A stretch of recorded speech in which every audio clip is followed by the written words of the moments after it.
గౌహతి వేదికగా royal Challengers బెంగళూరుతో జరిగిన కీలకమైన పోరుకి ముందు రాజస్థాన్ రాయల్స్ ఓపెనర్లు సంచలనమైన గణాంకాలతో వార్తల్లో నిలిచారు.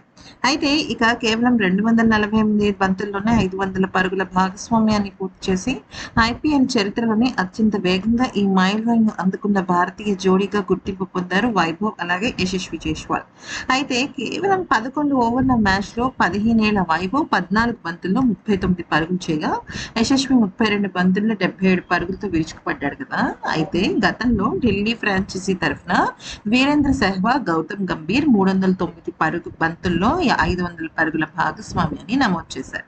దశాబ్ద కాలంగా చెక్కు చెదరకుండా ఉన్న ఈ రికార్డును వైభవ్ యశస్వి జోడీ కేవలం 248 బంతుల్లోనే అధిగమించడం అత్యంత విశేషం. అందులోనూ 15 ఏళ్ల చిన్న పిల్లాడు ఉండడం ఇంకా విశేషం.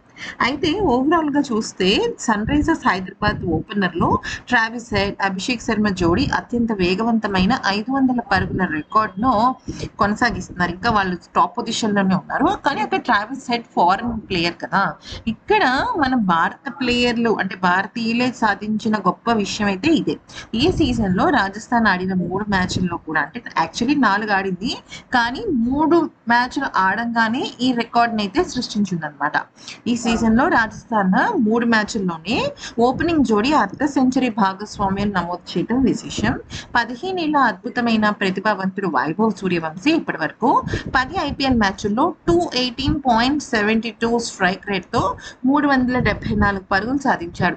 ఇందులో కేవలం 35 బంతుల్లోనే నమోదైన సెంచరీ కూడా ఉంది. మరోవైపు యశస్వి కూడా అద్భుతమైన ఆటను ప్రదర్శిస్తున్నాడు అనమాట.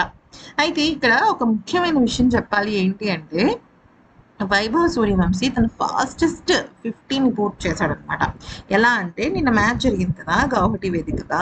అయితే ఆకాశమే హద్దుగా మన వైభవ్ సూర్యవంశీ చెలరెక్కిపోయాడు. అయితే బౌండరీల వర్షం కురిపించాడు. 15 బాల్స్లో 50 హాఫ్ సెంచరీ బాది క్రికెట్ ప్రపంచాన్ని తన వైపుకు తిప్పుకున్నాడు. అయితే ఈ నేపథ్యంలో ఏం జరిగింది అంటే జట్టు స్కోర్ 21 పరుగుల వద్ద ఉండగా star batter Yashasvi Jaiswal wicket కోల్పోయాడు. అయితే ఆ తర్వాత ఎడంచేటి బ్యాటర్ వైభవ్ సూర్యవంశీ విధ్వంసం సృష్టించాడు. ఎదురుగా ఉన్నది దిగ్గజ బౌలర్ అని కూడా చూడకుండా వైభవ్ పరుగుల వరద పారించాడు. పవర్ ప్లే సమయంలో బెంగళూరు ప్రధాన బౌలర్లైన భువనేష్, జోస్ హజల్వుడ్ బౌలింగ్ ను చీల్చి చెండాడాడు. కేవలం 15 బంతుల్లో 7 4లు 4 6ల సహాయంతో 53 పరుగులు చేయగా ఈ క్రమంలో అతని స్ట్రైక్ రేట్ 353 ఉంది. ఇందాక 218, ఇప్పుడు 353.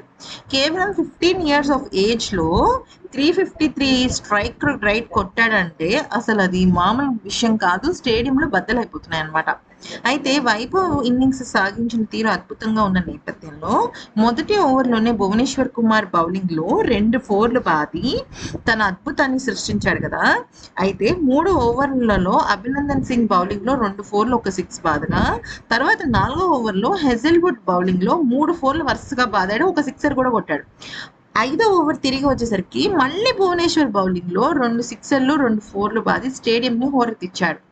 ఐపీఎల్ చరిత్రలో అత్యంత వేగవంతమైన హాఫ్ సెంచరీల రికార్డు యశస్వి జైస్వాల్ పేరిట ఉంది 13 బాల్స్ లో. ఆ తర్వాత కేఎల్ రాహుల్ 14 బాల్స్. వైభవ్ సూర్యవంశీ ఇప్పుడు 15 బాల్స్ లో అర్ధశతకం చేశాడు అనమాట. అయితే ఇది కేవలం 4వ మ్యాచ్ రాజస్థాన్. ఇంకా చాలా మ్యాచెస్ ఉంటాయి కదా, ఇంకా ఆల్మోస్ట్ 11 మ్యాచెస్ ఉంటాయి కదా, 10 మ్యాచెస్ దాకా ఉంటాయి. సో ఈ 10 మ్యాచెస్ లో వైభవ్ సూర్యవంశీ ఆ క్రికెట్ విశ్లేషకుల అభిప్రాయం ప్రకారం ఖచ్చితంగా 10 బాల్స్ లో కూడా హాఫ్ సెంచరీ చేసే అవకాశం ఉంది. కాకపోతే ఈ బాబు ఏంటంటే రికార్డ్స్ కోసం పరిగెట్టడు, కేవలం బేసిక్ గేమ్ ని దృష్టిలో పెట్టుకుని ఈ ఘనత సాధించాడు.